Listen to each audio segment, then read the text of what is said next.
and today I'm going to show you how to create a twisted tubular herringbone bangle. Last week I demonstrated how to do regular tubular herringbone and we made a bracelet out of that. But today we're going to put a spin on it and we're going to learn how to connect the ends as well. There will be a full written tutorial on my blog, and I'll be sure to leave the link for that in the description box below, as well as the links for last week's video and the video before that where I showed you how to create a ladder stitch, because you will need to do that as the base for this bracelet today.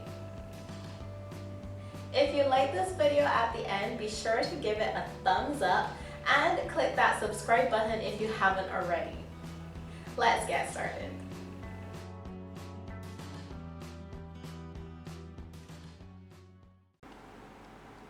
I have already created my strip of ladder stitch here using 3 different colors. So I have 2 of my orange color, 2 of my purple, and 2 of my green. So my working thread is coming out of the last green bead here, and I'm going to turn this into a circle just like I showed you last week. And actually the week before. I will link the week before's video where I showed you how to create a ladder stitch, just in case you don't know how. So I've just gone up through that first bead from the tail end, and I'm going to pass back down through the very last bead, which would be my green bead, and I'm going to pull, tighten that back up.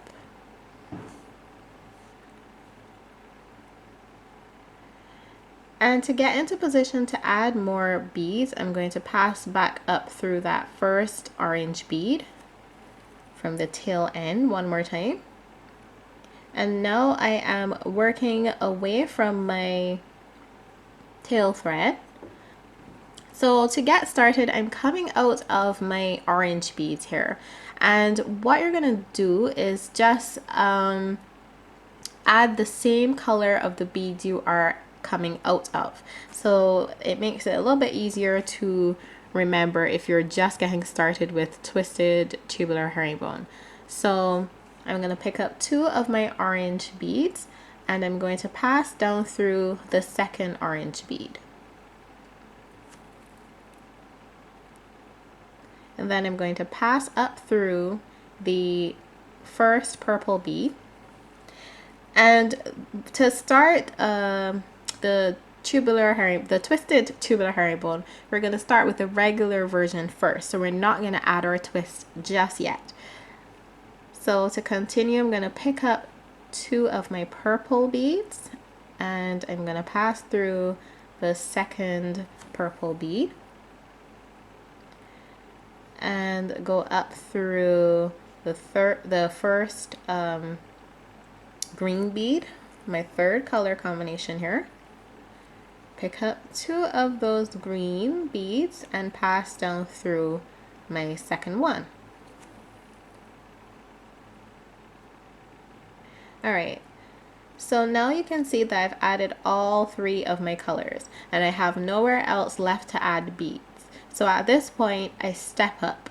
So I'm going to pass up through the next 2 beads, which would be my A color. So you always step up when you get back to that first color.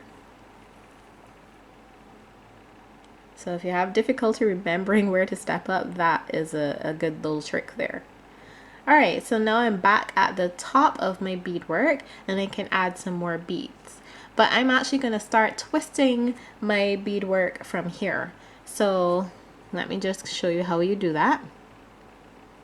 So just like normal, I'm going to pick up 2 of my orange beads and I'm going to pass down through 2 of my next bead, 2 of the next beads. If you watched last week's video, you'll know that you usually only pass down through 1, the very top row. But to add this little twist to our beadwork, we're going to pass down through 2.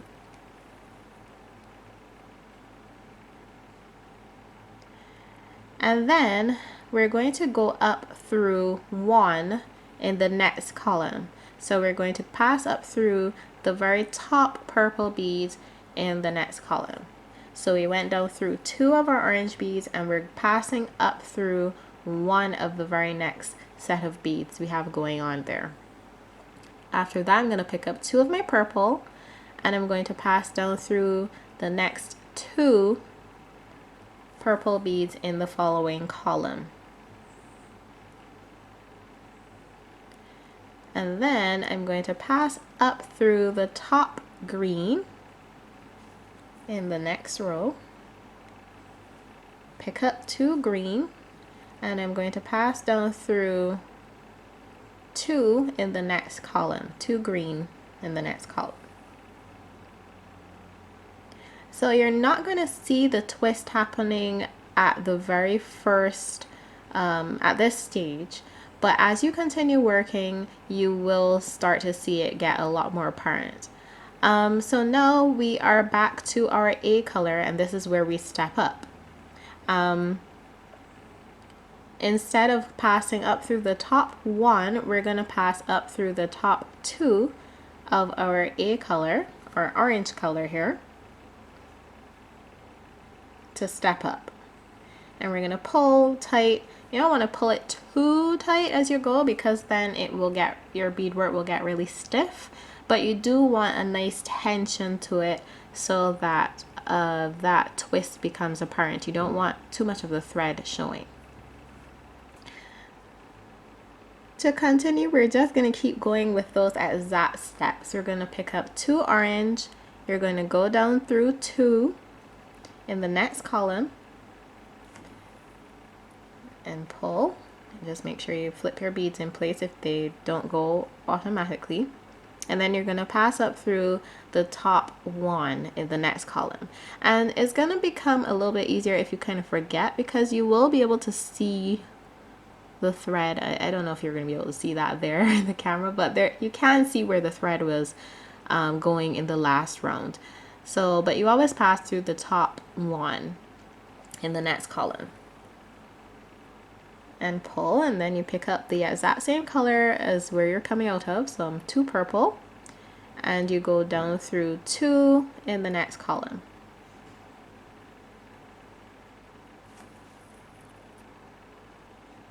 And you pass up through the top 1 in the next column, which is my green, and you pick up 2 and pass down through 2. And then to step up, we're going to pass up through the top 2 in the very next column. So it's down 2, up 1, down 2, up 1, down 2, up 2 to step up. So I'm just going to keep going with this. I'm going to pop back in just a little bit to show you how the spiral is developing.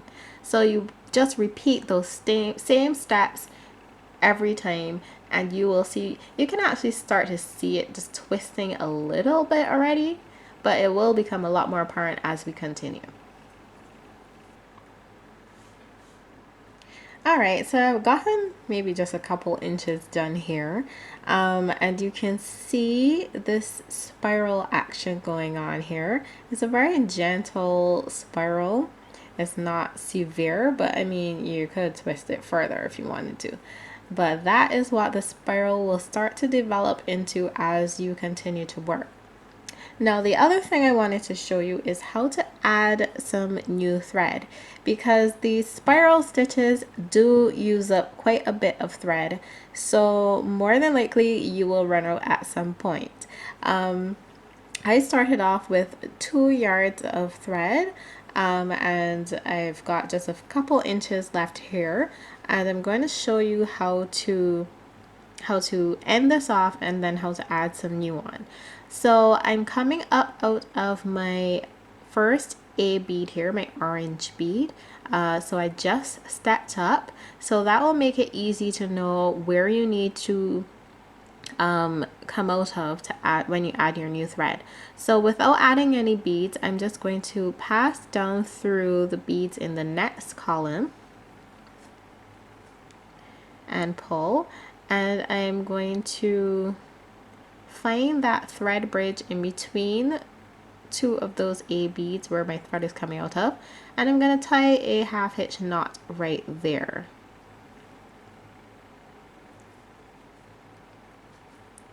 And then I'm going to continue down the same column and pull that knot into the beads, and I'm going to tie another one right here as well, right there, and tie my knot. Now that just makes life so much easier. And remember, after you tie your knot, pass down through a few beads just to pull that knot into the beads and hide it. And then you can remove your excess thread. I have my needle threaded with a fresh piece of beading thread, and I'm going to do the exact opposite that I just did to end my thread. So I'm going to go up through the column where I would be coming out of to continue my beadwork, which is this first A column here for me, this orange column, and I'm going to just go a ways down from the top and just come out of any of those beads there, it really doesn't matter, and pull your thread through. And I'm just going to leave just a little tail on the end, just so enough for me to hold on to. And I'm going to tie a knot right there where my thread is coming out of. So the same kind of half hitch knot.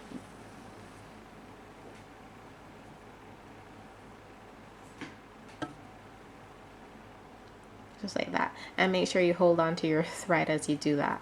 And there you go. Your thread is fixed in place, and you just continue up the beadwork and add a few more knots just like that until you come out of the top of your work.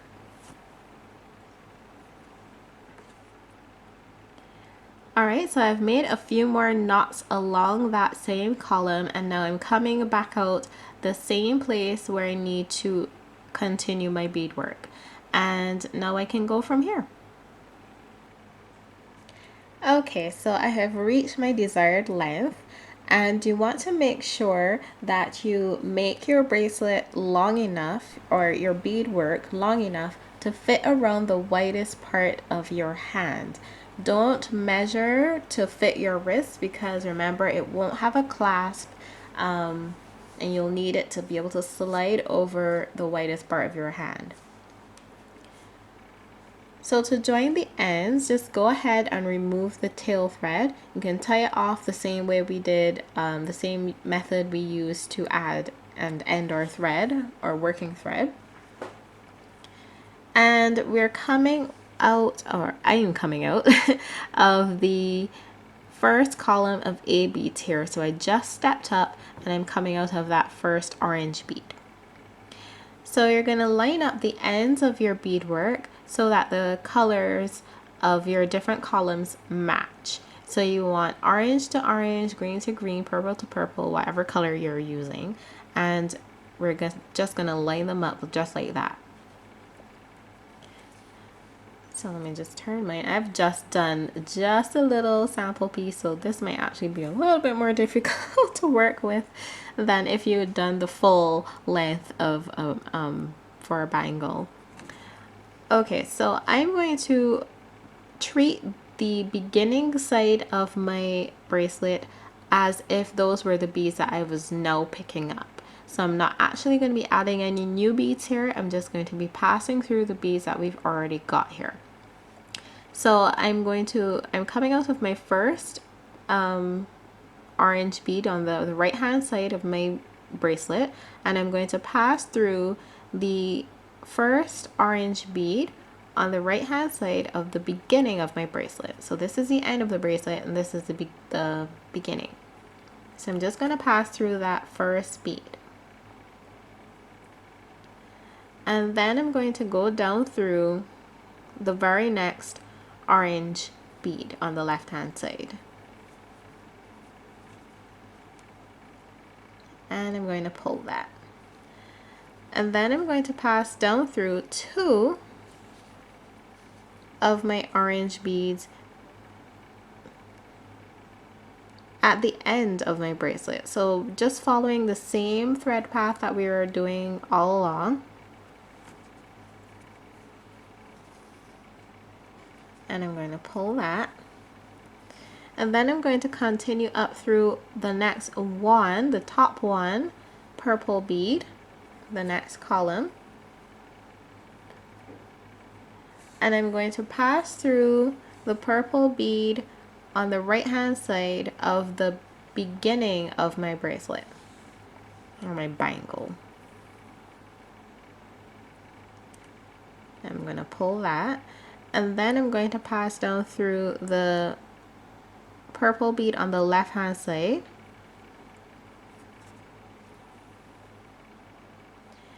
and then pass down through 2 of the purple beads on the left hand side of the end of the bangle, the end of your beadwork, and pass up through the top green bead in the next column,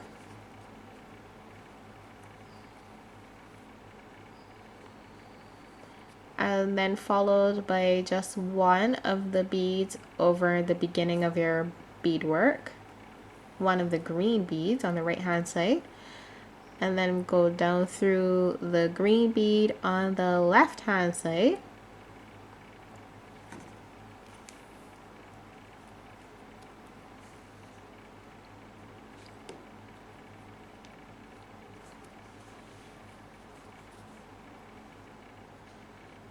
and then I'm going to go down through the 2 beads at the end, the 2 green beads at the end of the bangle on the left hand side.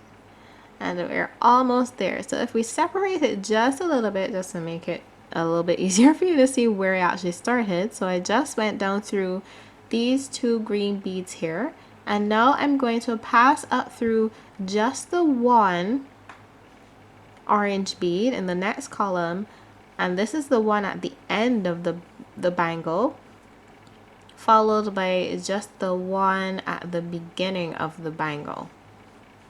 And that is just going to end my beadwork off, and it will be seamless. You can't even tell where the ends are. So you want to go ahead and reinforce that entire connection, reinforce that whole thing, because obviously you're going to get a lot of tension on this piece as you're slipping it over your hand and trying to force it over the widest part of your hand. You need it to be strong. So go ahead and reinforce that area. If you need to, you can leave your thread a little loose so you can see where exactly you need to stitch, because as you can tell here, it's a little difficult to see where the heck you actually just stitched around. So you can go ahead and leave your threads a little bit looser if that's going to help you out, and then at the very end just tighten everything up really well. Okay, so I truly hope that you enjoyed this tutorial. The full written tutorial will be on the blog, so you can click that link in the description box below and head over there to see that. If you have any suggestions for or anything that you struggle with in beading that you would like me to try to do for you, please leave that in the comments below or in the comments over on the blog. Send me an email if you want to. Just let me know what you guys want to see, because I do this stuff for you, so I need to know what it is you're interested in seeing. So don't ever be shy. If it's something that I can't fulfill, I will let you know that up front. But I definitely do want to know what you guys want to see. So go ahead, give this video a thumbs up if you liked it. Hit that subscribe button if you haven't already, and join me next week for more awesome beading tutorials. Thank you so much for watching. Until next time, bye bye.